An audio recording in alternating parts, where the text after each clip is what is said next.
Okay, if we're ready, the clock over here says 6:30, so I guess we'll call this meeting to order, and if the recording secretary would please call the roll.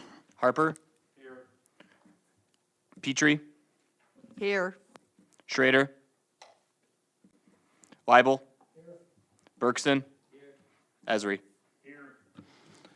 Okay, move on to approval of minutes for the ELEC committee meeting January 8th, 2015. Move to approve. First by Mr. Weibel, Second. second by Patsy, and discussion, Mr. Weibel.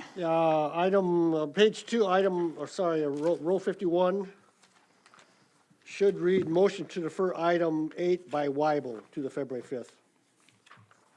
It cannot be amended and deferred at the same time. That's how it reads right now. So it should read motion to defer item 8 by Weibel to the February 5th, et cetera.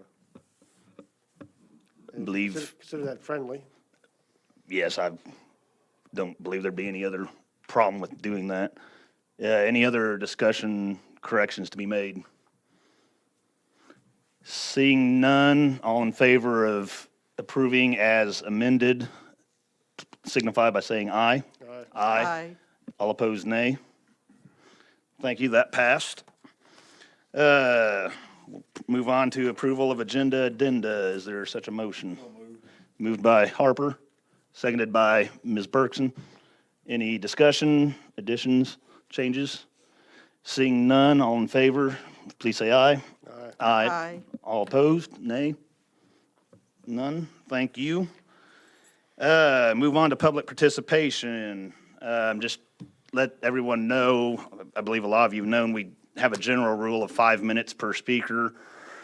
We don't necessarily stick hard and fast, but okay, we'll go try and stick hard and fast to 5 then. Okay, okay. Well, I'm just saying plus or minus a few seconds, but I mean,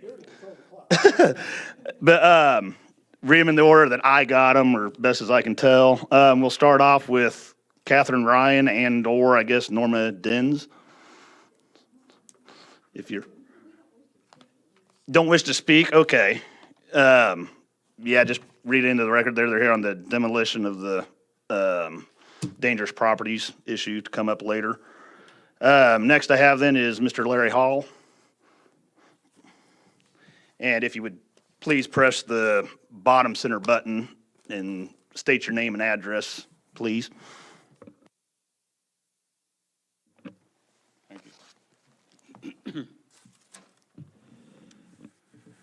Larry Hall, live at 177 County Road 1600 East at Villa Grove in Champaign County. This evening, case 791 AT 14, I believe number 1 on the agenda, to amend conditions and provisions for heliport restricted landing area and restricted landing area for Champaign County comes back to you from the ZBA to correct and make permanent the amendment which was implemented on a temporary basis last year. Literally 3 years of casework and follow-up went into this amendment. Alternatives and options were discussed in great detail, and minimal differences of opinion were compromised, both here in ELUC and in the ZBA, as well as the county board. To my knowledge, the provisions have survived the year with no problems or exceptions. The provisions satisfy the concerns I expressed at the September 5th, 2013 ELUC meeting on behalf of citizens of Champaign County, as well as the zoning administration, who has put countless hours into this effort. The provisions will remove a large area of controversial subjectivity from the county's approval process of future requests for heliport restricted landing areas and restricted landing areas, while enhancing the safety of the citizens of Champaign County and providing protection and preservation of our valuable resources in conservation recreation zoned land. We support and recommend your acceptance of the recommendation from the ZBA to make the provisions permanent. Thank you. Thank you. Next we have Gene Fisher.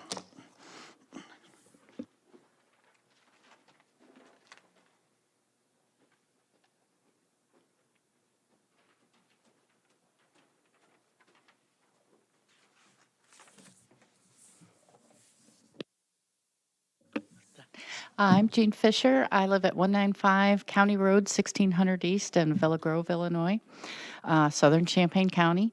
I'd like to say thank you to everybody for allowing the opportunity to speak tonight. I'd like to address the same case that Larry Hall was talking about, 791 AT14, which is the amendment and the further protection of the conservation district in Champaign County from helicopters and airplanes. So it's regarding more protection of the conservation area, the people, and the trees and all the natural inhabitants, wildlife and such in the area. It was demonstrated and proven that less than 1% of Champaign County is conservation property. And through a previous zoning case, it was demonstrated that the zoning department needed further restrictions or protections in place, I should say. And so part of what we did was come up with research through the state of Illinois on different counties and how they address HLRAs or RLAs.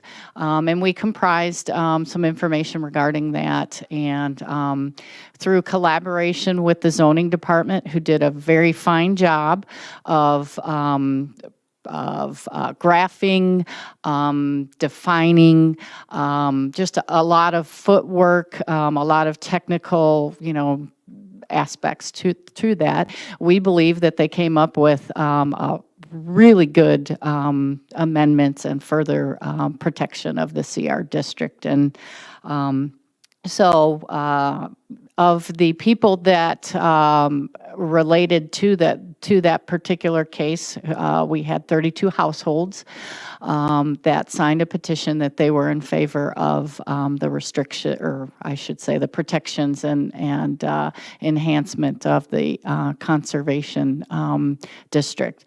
And I would like to say tonight that furthermore, that we would like to for this group to approve the amendment and tonight and move that on to the county board. And we thank you very much for your time.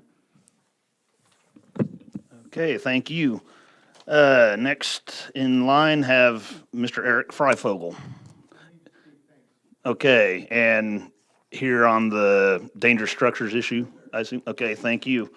And Mr. Nathan Todd? Okay, just want to be read in that you're here. Okay, thank you. And I know, is it Sealy? Seal Oaks? Ottness, sorry. But you're here on the same issue, I believe. Okay, thank you. And that is all. If you would want to, you could hand it in, but if you want to speak or have your name read in. Jonathan Henry and Lisa Holly, you say? Okay. Henry, yeah, on the dangerous structures. Thank you. Anyone else care to speak? Not seeing anyone, so we will close public participation. Move on to communications. Are there any communications from the board? Seeing no others, I'll just make a couple comments. Obviously, Mr. John Hall is not with us tonight, so Susan's somewhat stepping into his shoes. He's ill, I understand. And then just another communication. I believe the board members, of course, the public can be aware of this too. It's all in the open. Our study session for this month is now going to be on the jails on the 24th. And I guess it's my understanding that we're hoping to have this strategic planning study session in March, but I guess that's not necessarily 100% settled yet. But so just be thinking about that. And on the strategic planning side, if you have anything for the board or for this committee, you can be thinking about that too. Thank you. Other than, so if there's no other communications, we'll move on to the first item of business, item 7. Items to receive and place on file by ELEC Committee to allow for 30-day review period. Case 791-AT-14. Amend standard conditions and special provisions for heliport, restricted landing area, and restricted landing area in section 6.1.3 of the Champaign County zoning ordinance to correct and make permanent the amendment adopted in case 768-AT-13 regarding heliport, restricted landing area, and restricted landing area. Is there such a motion? Moved by Mr. Harper, Second. seconded by Ms. Petrie. The floor is open for discussion. Ms. Petrie. Thank you very much, Mr. Chair. I just want to compliment the citizens in that area who have worked so long and so hard and with such grace and tenacity. And you seem to be having a very successful result for all that work. Congratulations. Any other discussion? Okay, seeing none, all in favor, please say aye. Aye. All opposed, nay. Okay, that passed unanimously. Thank you. Move on to item 8, items to be approved by ELEC for referral to ZBA. Direction of zoning administrator to amend the zoning ordinance to implement Land Resource Management Plan Policy 6.1.1 as authorized in the fiscal year 2014 RPC work plan. Is there such a motion? Moved by Mr. Weibel, seconded by Ms. Bergson. This floor is open for discussion. Mr. Weibel.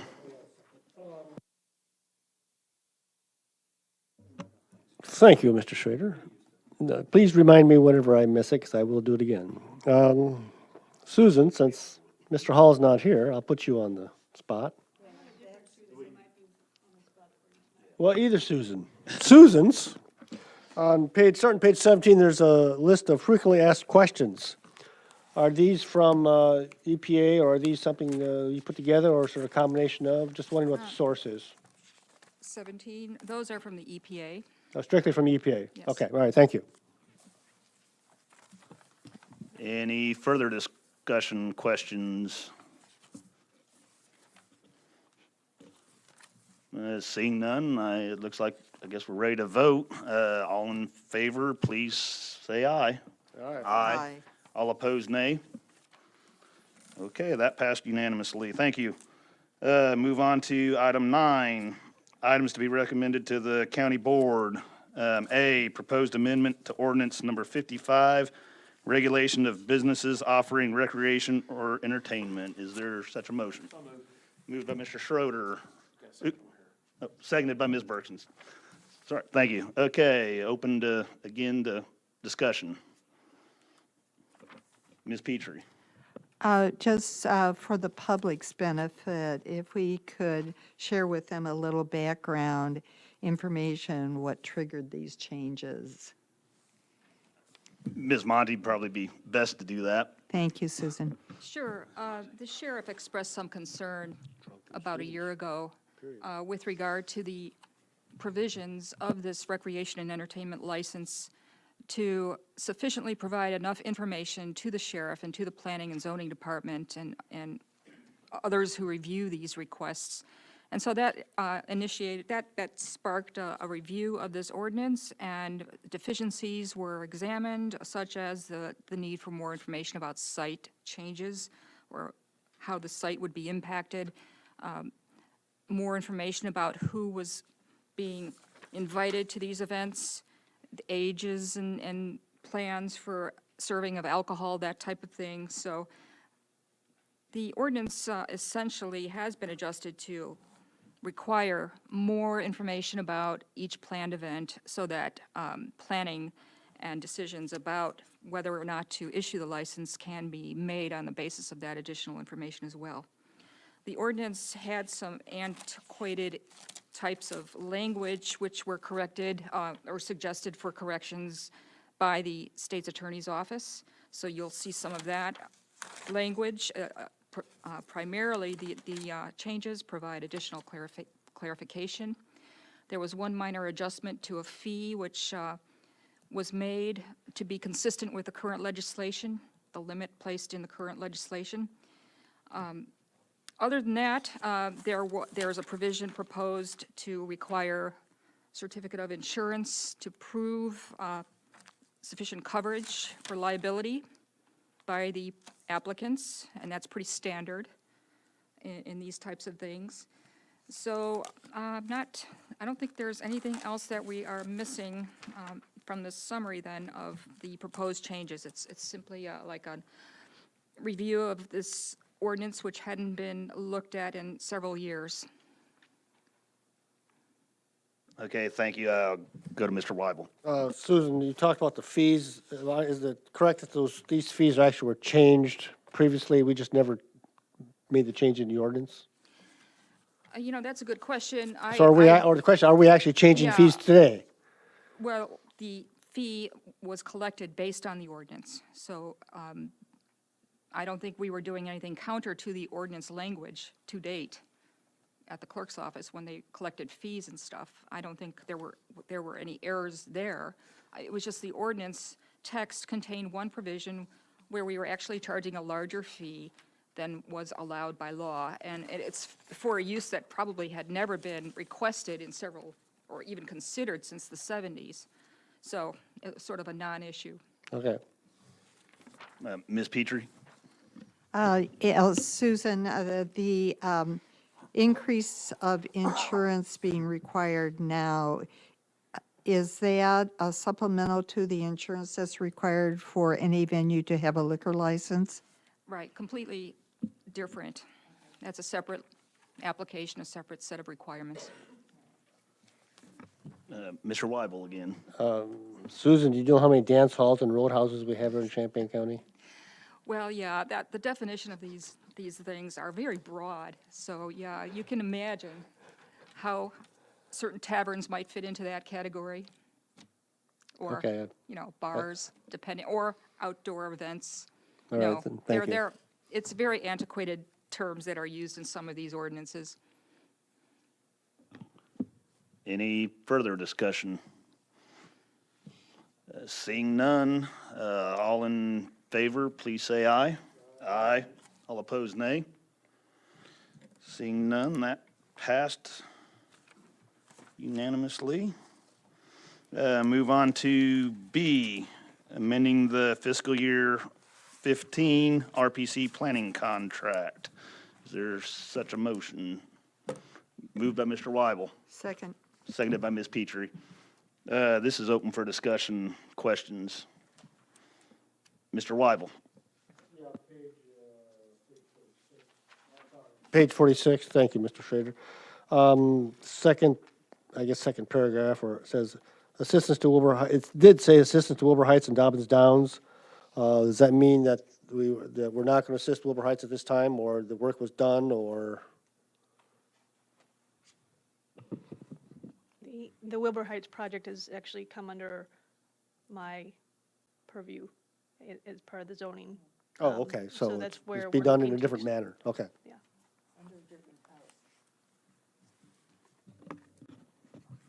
Any other discussion?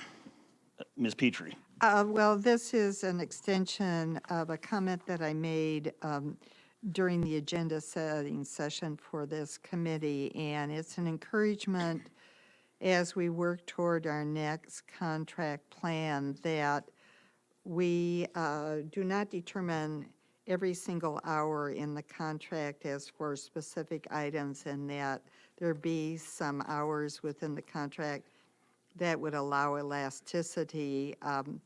So when something new or something different comes up, that RPC does not then have to come to the board and ask for a change or amendment to the contract, which takes at a minimum 1 month or potentially 2 months. 5 months? Yes. 5 months. Oh, thank you. I didn't know it was that long, but I appreciate that correction. That makes my argument even stronger, doesn't it? Because otherwise, there's no elasticity in case a change comes, or when we have a tornado go through one of our communities in the county, and then they have to come and we have to adjust the contract. So I hope that's noted, and then as we work on the work plan for the next fiscal year, that we can take that into consideration. Thank you. Any further discussion on this item? Seeing none, all in favor of the motion on the floor, please say aye. Aye. All opposed, nay. Okay, that passed unanimously. Move on then to the addendum. Item C, proposed intergovernmental cost-sharing agreement for the 2015 countywide residential electronics collections. Is there such a motion? Moved by Mr. Schrader, seconded by Mr. Weibel. Open for discussion. Mr. Chair, Yes, Mr. Schrader. just sorry, quickly, if I didn't think that we still needed this particular service, I was reminded today when I was driving south on Route 45, somewhere north of Tolono, there were 3 old computer monitors laying in the ditch on the west side of the road. So apparently we still need these kind of services. So I just wanted to point that out. It's, I think it's beneficial for all of us. Thank you, Mr. Schrader. Anyone else, any comments? Seeing none, all in favor, please say aye. Aye. All opposed, nay. Okay, that passed unanimously. Item D, proposed agreement between contractor, coordinator, and host site for the 2015 countywide residential electronics collections. Is there such a motion? Mr. Weibel moves, Ms. Bergson second. This is open for discussion, if any. And seeing none, all in favor, please say aye. Aye. All opposed, nay. Okay, that passed unanimously too. Thank you. Move on to item 10 then.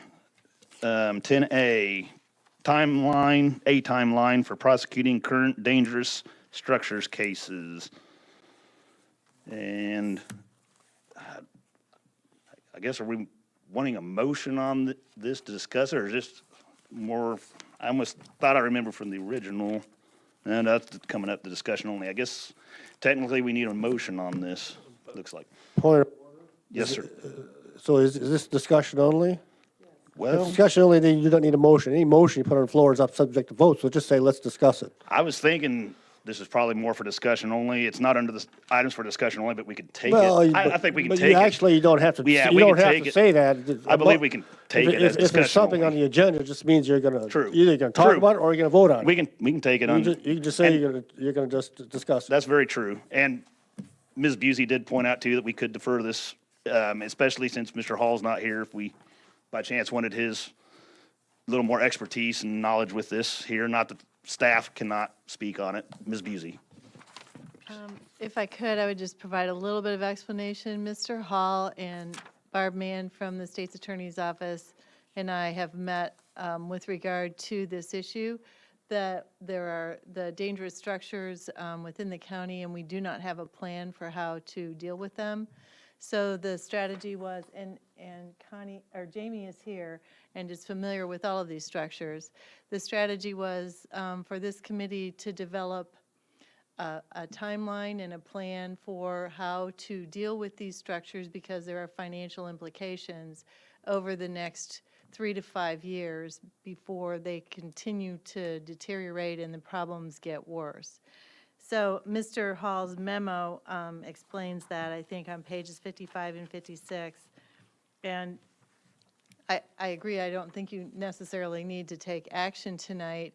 The second part of this that's on the agenda is that when you do come up with a strategy that you believe is what the ELEC committee supports and would like to see happen, that you provide an intercommittee memo to the Finance Committee requesting that they include the appropriate level of funding to support your recommendation for dealing with these structures in the 2016 budget.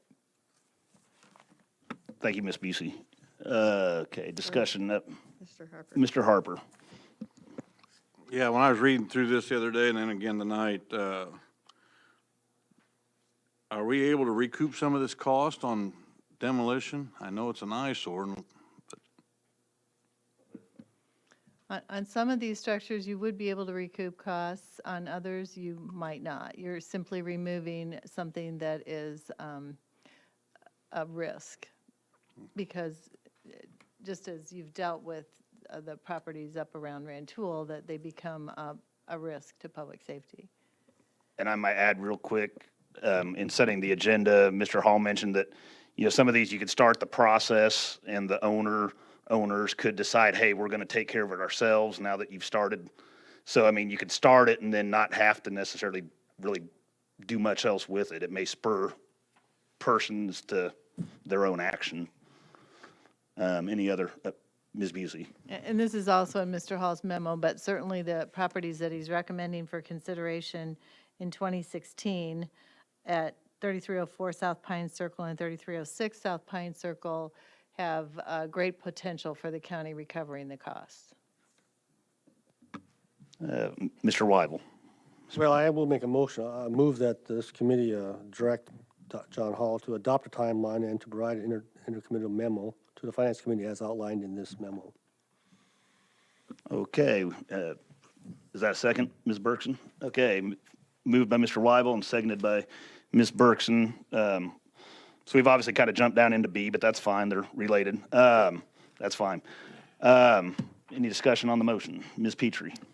Well, one of the things that, since it's not in the form of a motion, that I would like Mr. Hall to have a conversation with the Chair of Finance, Mr. Alex, as he develops his memos, so we can have some realistic understanding as to how we can pace this timeline in relationship to potential costs to the county. Ms. Busey? I think by this committee sending it to finance, then finance picks that up and deals with it. I don't think you can do that preliminary to finance considering it. This is the same thing that the facilities committee does every year with finance. They send to the finance committee what they are recommending be done, and then the finance committee makes a determination of what actually can be done.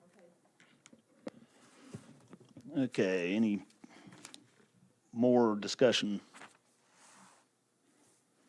And if not, okay, the motion's on the floor. Does everyone understand what we're doing? Ask Mr. Harper. Is this A and B part? Basically, we're combining, B. I did combine. Yeah, B. Mr. Weibel combined, which as far as I'm concerned is fine. So if we're on the same page, getting ready to vote, all in favor of the motion, please say aye. Aye. All opposed? Don't hear any, so we'll see that passed. Thank you. So that took care of A and B. So now we'll move on to item 11, items for discussion only. These are discussion only. First up, a proposed leaf burning ordinance for the unincorporated area. Mr. Schrader. Well, since I've got my name all over this thing, I might as well start. In the past, go back a few years, we had an issue of some homeowners that were within the ETJ or extraterritorial jurisdiction around Champaign, where Champaign and Urbana, of course, have ordinances against leaf burning or any kind of refuge burning. But there was some on the, just juxtaposed to the city limits out in the county. And it was causing quite a stir. And the last time that this committee dealt with it, it was difficult to find out from whence we could draw up an ordinance that would be similar to what the municipalities have. And on top of that, how to enforce. And we left it with basically the fire protection districts and fire protection areas. Some of them don't have burning ordinances, some of them do. I live in a township that does have a burning ordinance. If you plan to do extensive outdoor burning, you need a permit from the local fire department. So, and basically, it's not so much a fee-based issue from the standpoint of, it's just from the standpoint of wildfires can spread in particularly dry areas if the areas are drier than normal. So we kind of left it at that at the time in ELUC committee. But now it's come back again. I've had at least 2 communications with homeowners that live on the edge of Champaign. They are not protected by Champaign's burning ordinance. And one individual has children who have asthma and they have some health issues, respiratory health issues. And it's very unhealthy for them on nice days in the fall. This fall, her children could not go out and play. And so it has come to my attention, I think others too. I think she's contacted a few others. And I've had ex parte communications with a council member from the city of Champaign who would be more than happy to help and work with us to develop something within, the mile and a half of any incorporated municipality here in the county, in particular Champaign. So I think we're at the point now where I think we need to at least give direction to staff and I wanted this discussion, at least give them some direction and come back with something, and we can try and form policy or something. And like I said, we may be able to do something enforcement with the cities. That may be an option too.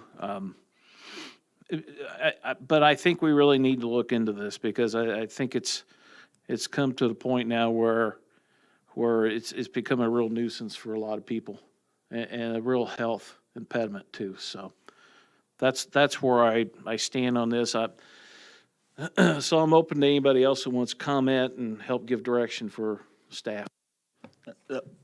Ms. Berkson. Mike. I have 3 asthmatic kids, and all fall they missed every Monday of school because people came home for the weekend and burned leaves. And it made my kids awfully sick, and I would sure love to see a solution to the problem. Mr. Weibel.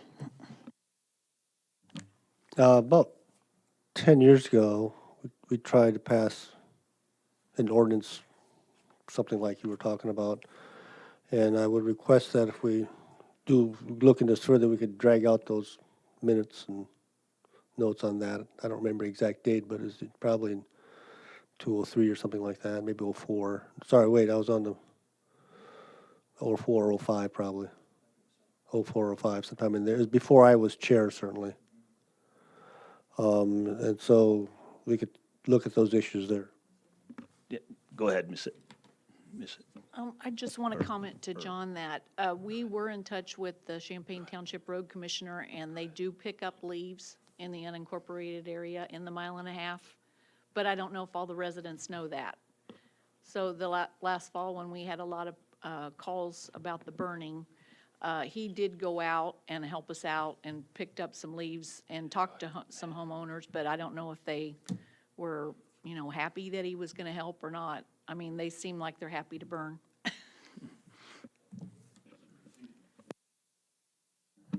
This is more of a personal experience related to what Jamie just said. I've lived out in unincorporated Champaign up until earlier this year, and I took it upon myself to try to organize a leaf pickup with the Champaign Township and got that going and took flyers to about 60 different houses out in my neighborhood, and we ended up with 8 who were interested in having their leaves picked up twice during the fall, and the rest of them said they preferred to burn them or take them to their farm out somewhere and deal with them on their own.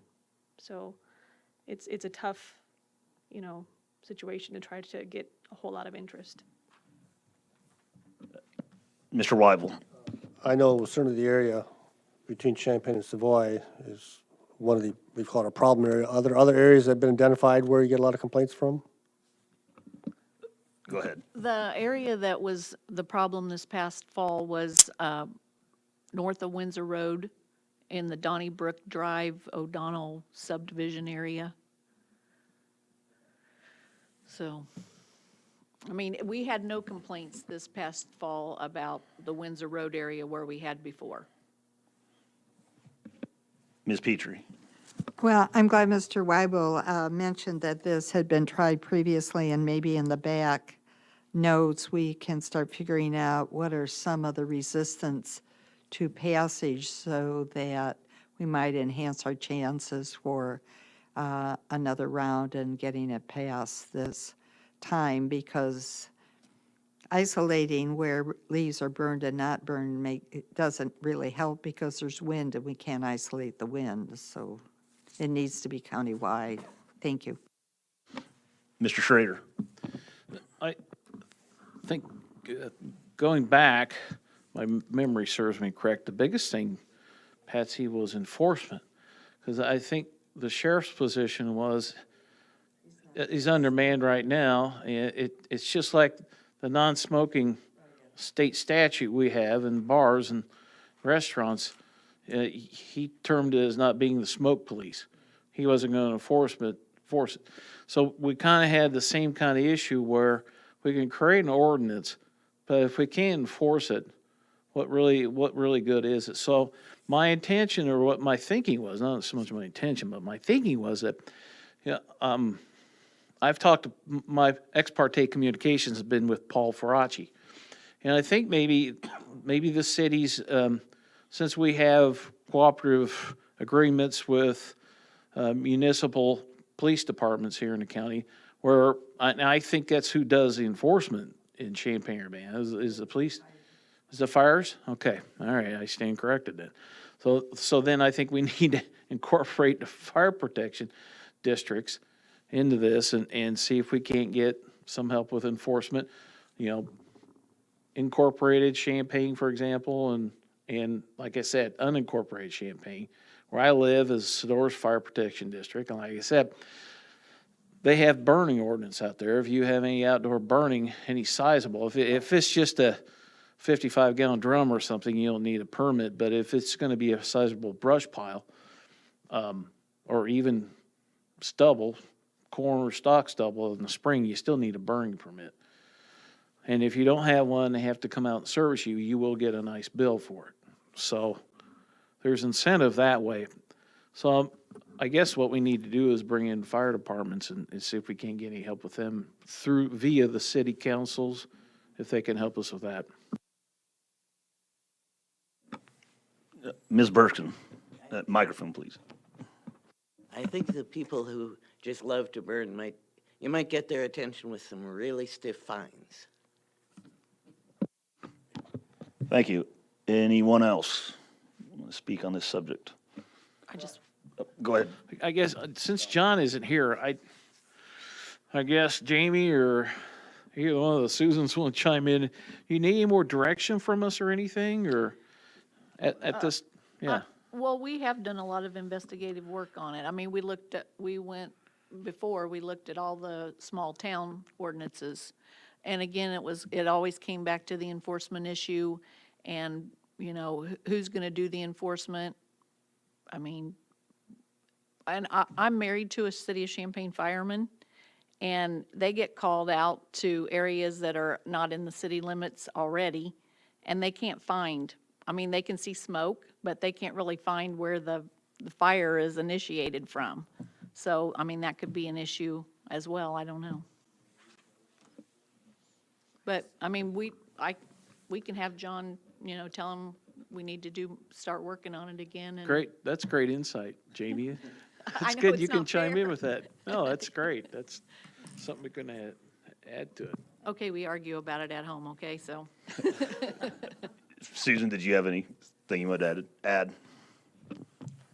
Since this is a multi-jurisdictional kind of issue, perhaps it could be presented to our member agencies at RPC, and if they wanted to take this on as a project, to come up with an ordinance that interfaces in a good way, in a way that sort of allows for positive or effective enforcements, or the county planning contract for the year could have this as a task assigned to its planning services line item. So those are just a couple of ideas. Also, when you were talking, I'm thinking, okay, what about controlled burns and how would that work?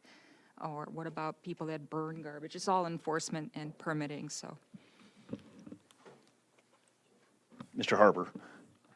Do Jamie or Susan, do you know what the small villages, their ordinance, I don't even know what St. Joe or Ogden, Royal, I have no idea what their ordinances are. Well, the Village of St. Joe has a burn ordinance. You can't burn in the village, but the village will come and pick it up and burn it outside the village for you. But there are, I mean, Philo has an ordinance. I mean, there are several of the small villages that have ordinances that allow burning. I think Mahomet might be on certain days of the week that you can burn. Again, the big thing will be enforcement and who's going to do the enforcement, I'm guessing.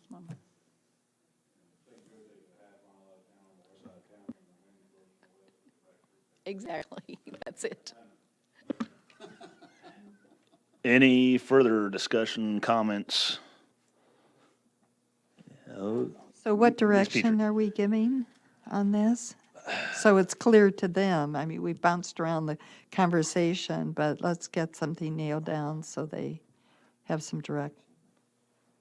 For staff to, I guess in part, investigate previous efforts, such as Mr. Weibel acknowledged, see what had been done, so that maybe some of that I would assume we wouldn't have to necessarily redo, and to also investigate intergovernmental agreements with the jurisdictions that have home rule in this county, something along that line.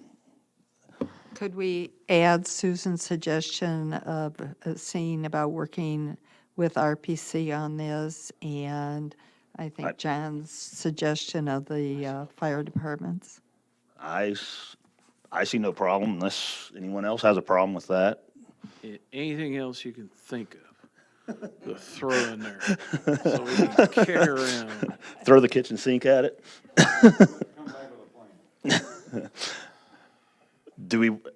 This just occurred to me, do we want to see this within any specific time come back to us, or, I mean, within? Before this fall? Any other discussion? Okay, we'll move on to the next item, B, again for discussion only, fixes needed to the Electronics Products Recycling and Reuse Act. And I believe Susan Monty can speak to this again. Let's provide this for your information as you hear in the media or talk of, well, this is the first time in several years that the county has been charged to coordinate a collection. So I provide this additional information for your review. It speaks to the problems that the legislation is having and some short-term fixes that are about to be introduced or already have. This week is the deadline for legislation going forward. And it's just for your awareness, and you'll be hearing more about this in the media, no doubt. Thank you. Is there discussion on this item? Ms. Petrie?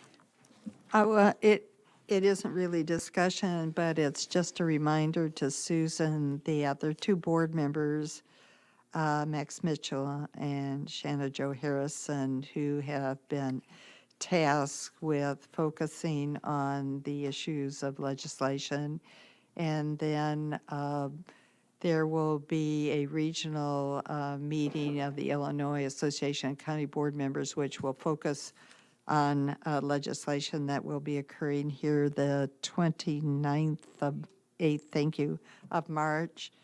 And then the day after the governor gives his address, so that's the 19th of February, there will be a large meeting focusing on legislation that's being held in Bloomington. So there are some upcoming opportunities where we can maybe get to them, some of your concerns and other concerns. Thank you. Thank you. Any further discussion? Okay, seeing none, we will move on then to the next item, 12, monthly reports for December 2014. Is there a motion to receive and place on file? Mr. Weibel. So moved. Is there a second? Seconded by Ms. Berkson. Any discussion? All in favor, say aye. Aye. All opposed, nay.